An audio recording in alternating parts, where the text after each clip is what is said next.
Yo la team, aujourd'hui nouvelle vidéo. Désolé pour la qualité, hein, là je suis avec un téléphone. C'est un peu compliqué là pour le matériel et tout. Donc voilà, donc c'est pour ceux qui l'ont reconnu, c'est 125CR. On va essayer de reprendre un peu le polissage. Donc voilà, ça va pas être une vidéo de ouf, hein, mais je trouvais que ça pouvait être sympa. On s'est dit pourquoi pas le filmer. Puis beaucoup nous ont demandé comment on faisait le polissage, etc. sur Snap. D'ailleurs, suivez-nous, faire doubler-team. Et sur Instagram aussi, de toute façon, c'est dans la description. Mais on nous a beaucoup demandé comment on faisait. Donc voilà, comme ça, après, c'est pas la méthode, hein, c'est sûr.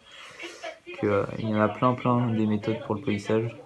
Et puis là, on part d'une base qui est pas trop dégueulasse. Donc ça va être plutôt simple. Mais voilà, en tout cas, sachez que c'est totalement possible de le faire. Il n'y a aucun souci pour ça. D'ailleurs, allez voir sur Insta si vous voulez des photos de comment était avant le cadre. Parce que là, il a déjà été bien poli, etc. avant. Donc là, la moto, elle a 10 heures depuis le dernier montage. Elle a roulé 10 heures, enfin 10-12 heures.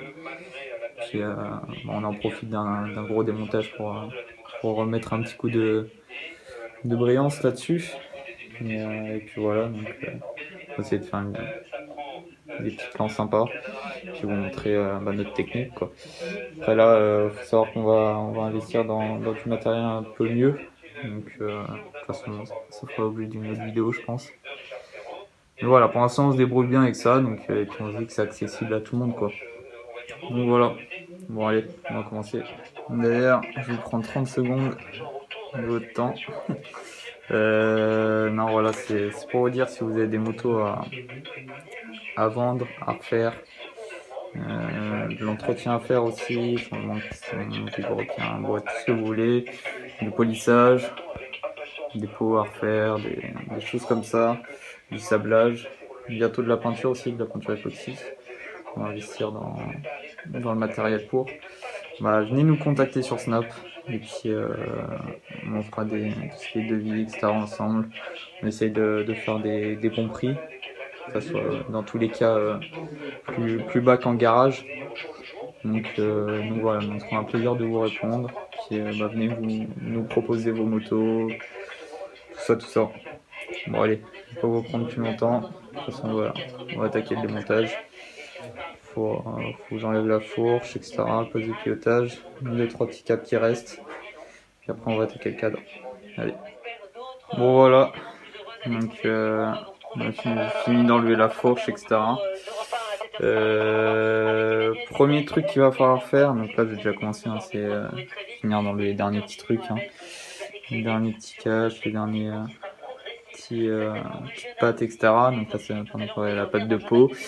Et puis après le truc très important, ça va être de dégraisser le cadre. Donc c'est à enlever toute la graisse. Si vous voulez polir, c'est obligé. Donc voilà, bon bah c'est un peu chiant, mais putain, on entend que ça en ce moment. Donc c'est un peu chiant, mais voilà, faut le faire, quoi. Bon, voilà, donc j'ai fini le dégraissage. Donc c'est pas bien compliqué, hein. Vous prenez un chiffon et puis un peu de double D. Donc c'était bien juste les endroits où il y avait de la graisse. Je parle pas des endroits où il y a de la terre. J'ai coupé ça parce qu'on ne s'entend plus. Donc pas les endroits où il y a de la terre.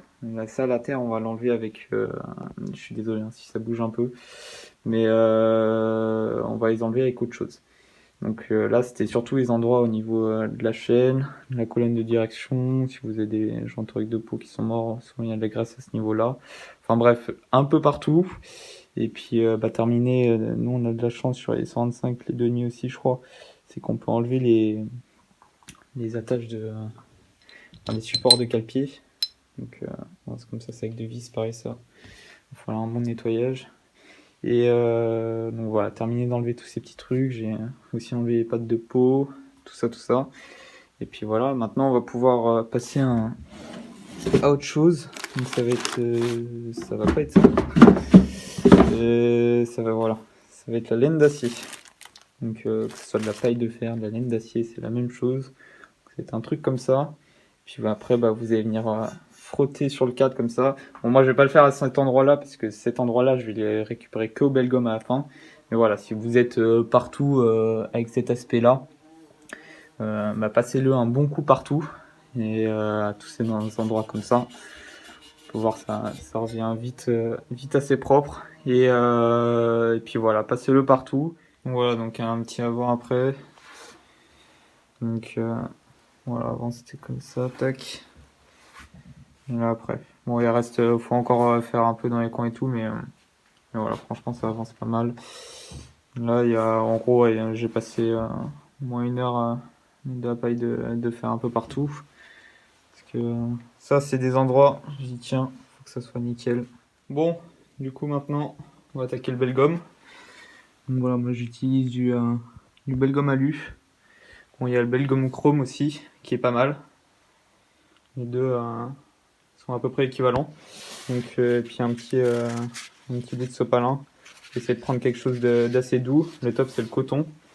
Là, j'en ai pas sous la main, puis je vais l'utiliser. Moi, je l'utilise surtout en finition, le coton. Du coup, voilà. Et puis, au niveau de l'application, je vois beaucoup de personnes qui l'appliquent uniquement dans un seul sens, comme ça. Le top, c'est de faire des petits ronds. Parce que ça vient faire des espèces de petites micro-rayures qui viennent casser les grosses rayures. Et c'est ça qui vient faire l'effet brillant, comme ça. Pas en mettre beaucoup aussi. Ça sert à rien d'en mettre énormément. Et aller jusqu'au moment où il devient vraiment sec. Et vous allez voir, c'est limite sans changer de sopalin, en gardant le côté noir sur le cadre, vous allez voir qu'il va s'enlever tout seul au bout d'un moment. Et c'est que à ce moment-là qu'il faudra essuyer avec un chiffon propre. Bon, donc là on est en cours. Bon, comme je vous disais, bien l'appliquer en spirale comme ça. Puis voilà, hein, jusqu'à que ça commence à devenir sec. Bon, donc là, ça commence à bien partir. Surtout ici, là. Donc, la phase de passer. Et on va prendre un bout de sopalin propre maintenant. Puis on va enlever la fin. Toujours en spirale. Et puis après, il faudra que j'aille prendre du coton pour faire la finition. Allez. Bon, voilà le résultat. Donc, on voit que par rapport à avant, il y a une sacrée différence, quoi. Bon, c'est pas encore nickel. On pourrait faire mieux ces endroits-là, mais bon, à la main, après, ça devient compliqué, quoi. Donc, c'est pour ça que je disais au début de la vidéo qu'on allait investir dans un matériel un peu plus pro. Mais voilà, bon, le résultat est quand même déjà bien acceptable. Et bon, il reste plus que tout le reste. Tout le reste à faire. Bon, comme je disais, hein, on va pas attendre le même rendu à des endroits comme ici que là. Hein. Là, c'est là où c'est le plus poussé, entre guillemets. Bon, voilà une petite vidéo du résultat final. Hein. Franchement, je trouve le résultat il est plutôt pas mal.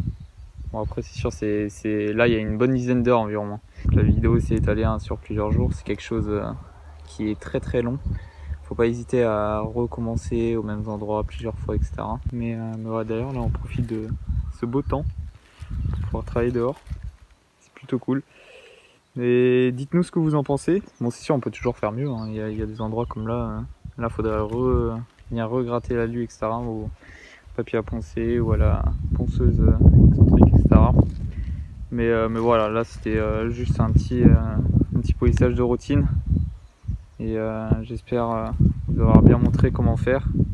C'est une vidéo qui s'applique surtout pour les novices. Hein. Je pense que un certain nombre d'entre vous savent déjà comment faire. Mais voilà, d'ailleurs on va essayer de vous tourner d'autres vidéos.